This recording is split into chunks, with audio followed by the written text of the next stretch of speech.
নমস্কার, আমি প্রিয়া। সবাইকে স্বাগত আমার নতুন একটি ব্লগে।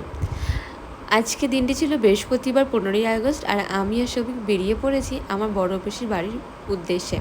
বড় পিসির বাড়ি হচ্ছে বারাসাতে, আর আমি আর সবিক অনেকক্ষণ আগেই বেরিয়ে পড়েছিলাম হাওড়াতে এসে। এবার আমরা বাসে উঠে গেছি, আমরা যাব বারাসাতে।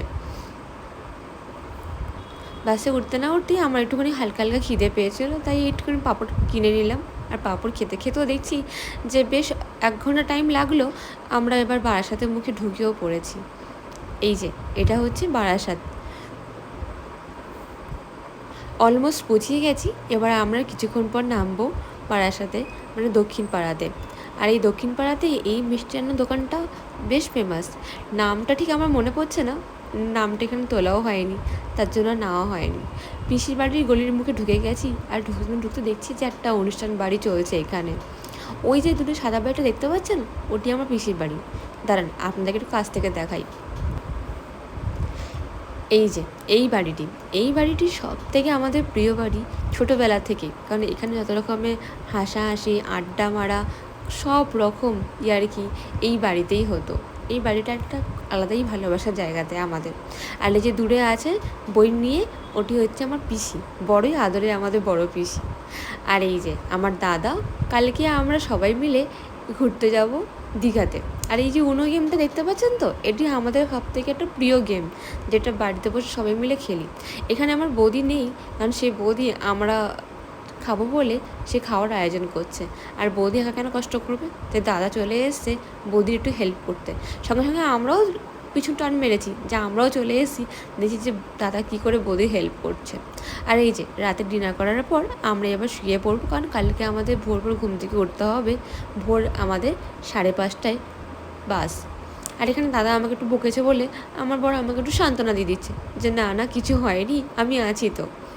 আর এই জিনিসগুলো আমার বোন আমার ভিডিও করে নিচ্ছে।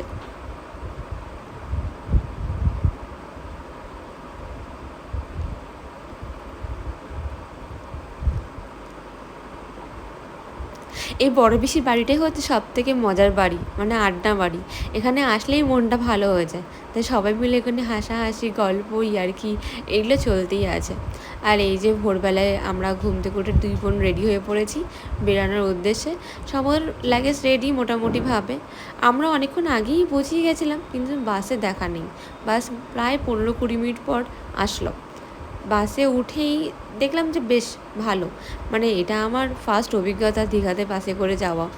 আর আমি এরকম কখনো বাসে করে যাইনি, ভেবেছিলাম যে অনেক ধকল হবে, কিন্তু অতটা ধকল হয়নি যতটা ভেবেছিলাম। প্রায় টানা 2 ঘন্টা শোয়ার পর ঘুম থেকে উঠলাম, উঠে একটু ফ্রেশও লাগছিলো, আর চারিপাশটাও দেখছিলাম, আর ছোট্ট করে একটু ভিডিও করে নিলাম। এই মুমেন্টগুলোকে ক্যাপচার করতে করতে চলে এসেছি আমরা দীঘার সামনে। এবার কিছুক্ষণ পরই নামবো। দীঘাতে নেমেই আমাদের চটপট করে স্নানের উদ্দেশ্যে যেতে হবে, কারণ আমরা অনেকটা লেট করে এসে পৌঁছাচ্ছি। তখন প্রায় 12টা বেজেই গেছিলো। আর এই যে আমাদের হোটেলটা, এখানে আমার এই যে মিষ্টি বৌদি আর আমার এই 2 বোন, মানে মিষ্টি বৌদি তার 3টে মিষ্টি ননদ রয়েছে এখানে, তাই সেটা শুনে সবাই হাসাহাসি করছে।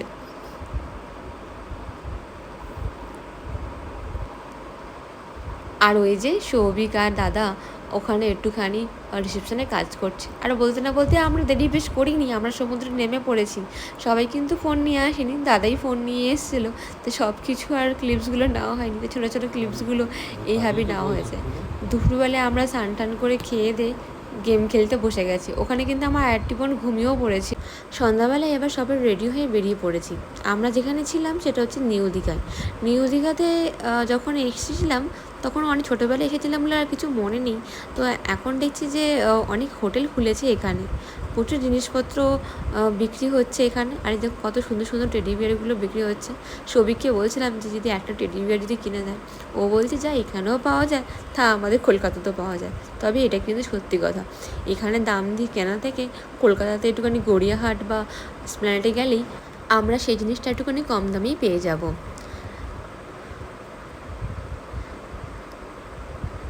আর এই যে আমরা দেবাদেবী, আমরা এদের পিছন পিছন হাঁটা মারছি।